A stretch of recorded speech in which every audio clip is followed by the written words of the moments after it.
Rett syndrome is a disorder characterized by unique, diverse, and complex clinical manifestations. For that reason, in order to know their impact on affected individuals and their families, it's important to do focused research in this area to see to what extent the clinical manifestations of Rett syndrome have an impact on quality of life of individuals and their families. And this is the project that I'm presenting now. The first analysis is labeled as a study of burden of illness of Rett syndrome, which is essentially impact on quality of life. And it was a community effort, a collaborative project involving multiple stakeholders, beginning with caregivers, advocacy organizations in the US, United Kingdom, Italy, Germany, and Australia, clinicians and investigators in those countries, and industry partners. The data was collected with support from Neuron Pharmaceutical and with assistance from Parexel. And the data has been maintained, managed, and analyzed with support from Anavex Life Sciences Corporation. In addition to thanking the participating families and clinicians, without them, this could have been possible. A special thanks to Steve Kaminsky, the Chief Scientific Officer of IRSF, for launching the project. The objective of the project, as I mentioned before, was to evaluate the impact of the symptoms or clinical manifestation of Rett syndrome on affected individuals and their caregivers. In particular, to identify problems with high impact, to determine whether they impacted the same way affected individuals, the patients, and their caregivers, and to examine the relationship between the problem severity and its impact. The way that this was carried out, it was mainly by a caregiver survey, and aligned with that was also healthcare provider survey, and these were developed using conventional methodology, literature, and also input from parents of children and adults with Rett syndrome. The survey focused on 21 major clinical manifestations of Rett syndrome, which were grouped in 15 domains or categories, and they were mainly scored in a scale of 1 to 5, with 1 being the lowest level of the severity or impact, and 5 the highest. And healthcare providers evaluated only severity, while the caregivers' severity and impact. This was a large study involving 756 caregivers, mainly parents of children with classic Rett syndrome and MECP2 mutation, who were the majority of the cohort, and clinicians, 112 from the country that were mentioned before. The statistical methodology is conventional for this study and include, in addition to descriptive statistics, chi-square test, which examine the relative proportion of answers each one of these levels of severity or impact and how they relate to each other. This is graph is to show you an example of how diverse is the impact of symptoms, or in this case, on caregivers. These are 3 common symptoms of Rett syndrome.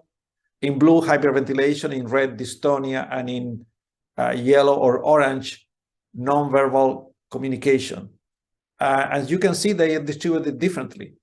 You see much more blue on the left, from the center to the left, meaning that it has less impact, hyperventilation.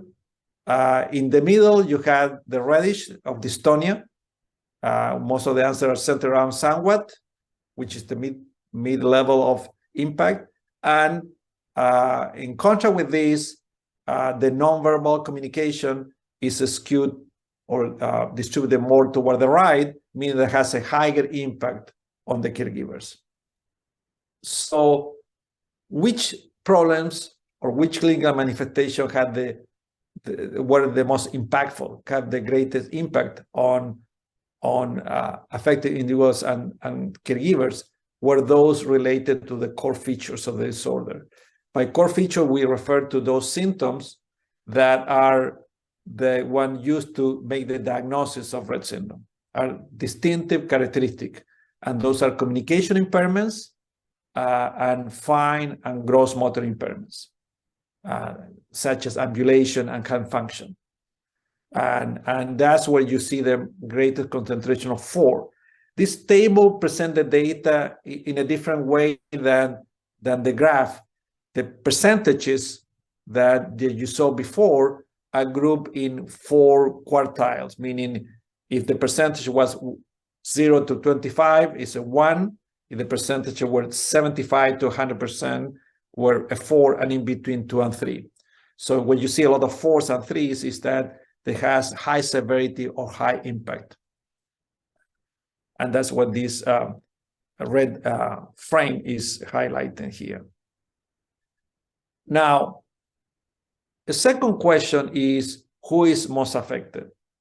And even though the impact on affected individuals and caregivers was high for many symptoms, for a group of them, it was greater on caregivers. And that those symptoms that have that profile are highlighted in the larger rectangle, and they tend to be symptoms that have episodic characteristics. And those include seizures, abnormal behavior, sleep problems, and pain. And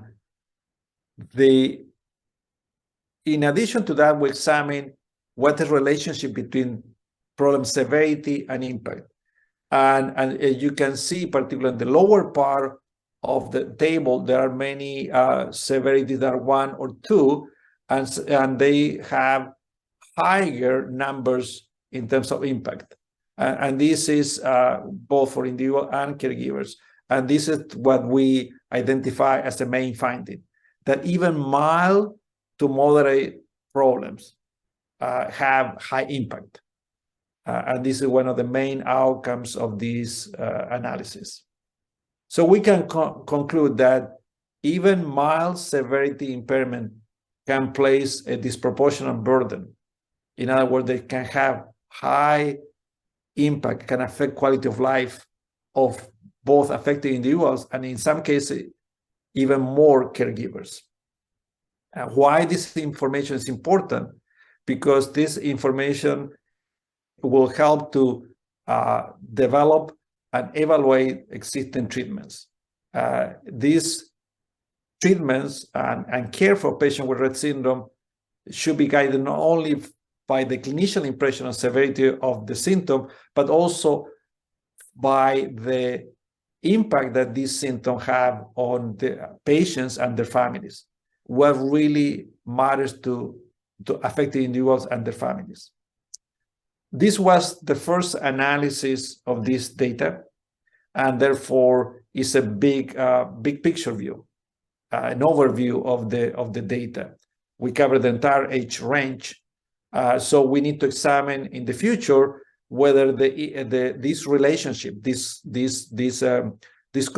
findings are the same in younger individuals or older individuals, whether the clinical type, classic Rett syndrome or atypical, has an impact, and particularly whether healthcare services have a role in these profiles, in the impact of these symptoms on individuals and their families.